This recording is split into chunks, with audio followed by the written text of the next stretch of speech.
आज हम एक ऐसी बेहद प्रेरणादायक जीवन यात्रा के बारे में बात करेंगे जो सिर्फ एक ऐतिहासिक व्यक्तित्व की कहानी नहीं है। असल में ये इस बारे में है कि कैसे गहरे दुख, व्यक्तिगत नुकसान और समाज के तानों को एक ऐसी शानदार विरासत में बदला जा सकता है जो पूरी दुनिया के लिए एक मिसाल बन जाए। अक्सर जब महान लोगों की बात होती है तो हमारी नज़र सिर्फ उनकी सफलता पर जाती है ना? लेकिन ये सफ़र इतना आसान नहीं था। ये सिर्फ एक कवि नहीं थे, बल्कि इन्होंने जीवन की चुनौतियों के सामने कभी हार नहीं मानी। इन्होंने हथियारों से नहीं, बल्कि अपने शब्दों से दुनिया को जीता। सच में ये कहानी जीवन के संघर्ष, अटूट आत्मविश्वास और सपनों की ताकत की एक बेहतरीन मास्टर क्लास है।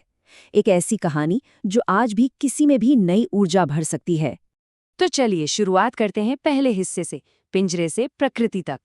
साल था 1861 और जगह थी कोलकाता। एक बेहद समृद्ध और पढ़े लिखे परिवार में इस बच्चे का जन्म होता है।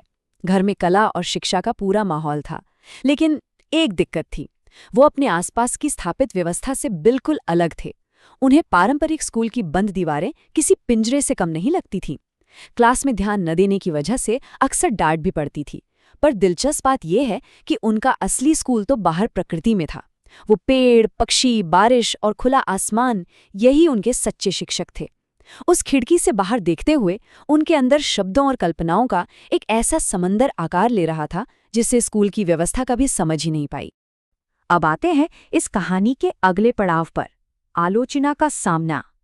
हम सभी जानते हैं कि जब कोई पहली बार कुछ नया करता है तो शुरुआत बिल्कुल आसान नहीं होती।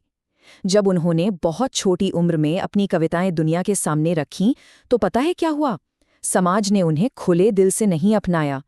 कई लोगों ने मजाक उड़ाया, यहाँ तक कह दिया कि इनकी बातें तो सिर के ऊपर से निकल जाती हैं और ये कभी कोई बड़े लेखक नहीं बन पाएंगे।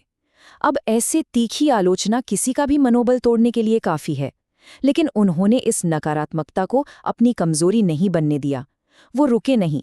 उन्होंने इस लगातार मिल रहे उपहास को अपनी कला को निखारने का ईंधन बना लिया। और यहीं से कहानी एक बहुत ही भावुक मोड़ लेती है। दर्द से जन्मी गीतांजलि। जिंदगी कभी कभी हमारी ऐसी परीक्षा लेती है जिसकी हम कल्पना भी नहीं कर सकते। सोच कर देखिए, बहुत ही कम उम्र में अपने जीवन साथी को हमेशा के लिए खो देना और फिर कुछ ही समय बाद अपने ही बच्चों की मौत का असहनीय सदमा बर्दाश्त करना। दुख आंधी की तरह आ रहे थे। ऐसे में ये सवाल उठना बहुत स्वाभाविक है कि कोई भी इंसान इतने बड़े और लगातार मिलने वाले दुखों का सामना आखिर कैसे कर सकता है? उस गहरे सदमे में मानसिक संतुलन कैसे बना रह सकता है?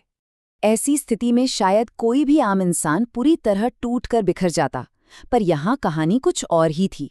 उन्होंने अपने सबसे गहरे दर्द को अपनी कला में ढाल दिया। अपनी पीड़ा से भागने के बजाय उसे गहराई से महसूस किया। उनके आंसू और सीने में दबा दुख बेहद खूबसूरत और मर्मस्पर्शी कविताओं में बदलने लगा। कह सकते हैं कि उनका दर्द ही उनकी कलम की स्याही बन गया था। उनके खुद के शब्द जीवन की एक बहुत बड़ी सच्चाई बयां करते हैं।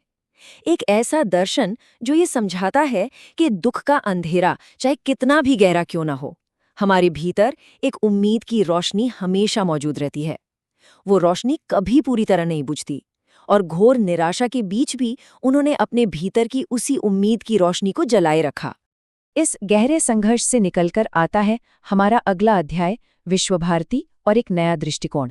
इस पूरे सफर पर अगर नजर डालें तो 1861 में शुरू हुई ये यात्रा कई उतार चढ़ावों से गुजरी। गहरे दुख और गहन लेखन के उस अत्यंत कठिन दौर ने ही अंततः उनकी महान कृति गीतांजलि को जन्म दिया।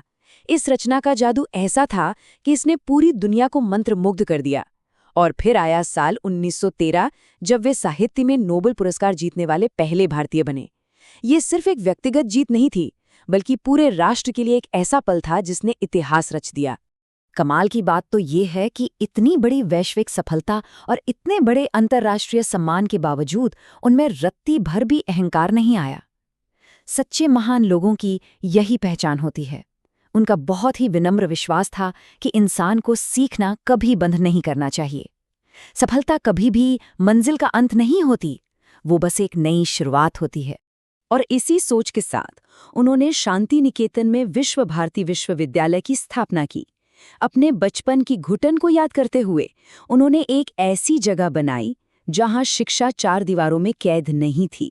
ये एक अनोखा प्रयोग था जहां बच्चे प्रकृति के बीच बिना किसी डर के सीखते थे। और सबसे अहम बात, यहाँ उन्हें अपने सपनों को खुलकर जीने और आसमान में उड़ने की पूरी आज़ादी थी। तो इस पूरी यात्रा से आखिर निष्कर्ष क्या निकलता है? भाग 5, टैगोर के जीवन से सीख। इस ऐतिहासिक सफर से हम 3 बहुत ही शक्तिशाली सबक सीख सकते हैं। पहला, दुनिया चाहे जितना मजाक उड़ाए, आलोचना करे, पर अपने सपनों पर से कभी विश्वास नहीं उठना चाहिए। दूसरा, व्यक्तिगत दर्द, दुख और असफलता को खुद को नष्ट करने का मौका न दें, बल्कि उसे अपनी सबसे बड़ी ताकत बना लें। और तीसरा, सच्ची सफलता सिर्फ अपने लिए कुछ हासिल करना नहीं है, बल्कि वो है जो आपके काम के जरिए पूरी दुनिया को रोशनी दे।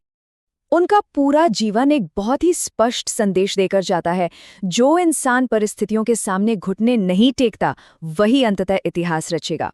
ये हम सभी के लिए सोचने वाली बात है। तो आज अपने आप से ये सवाल जरूर पूछना चाहिए, हम अपने जीवन की किस कमजोरी को, किस व्यक्तिगत अंधेरे को एक ऐसे प्रकाश में बदल सकते हैं जो इतिहास रच दे? क्योंकि हार न मानना ही कुछ बड़ा करने की सबसे पहली शर्त है।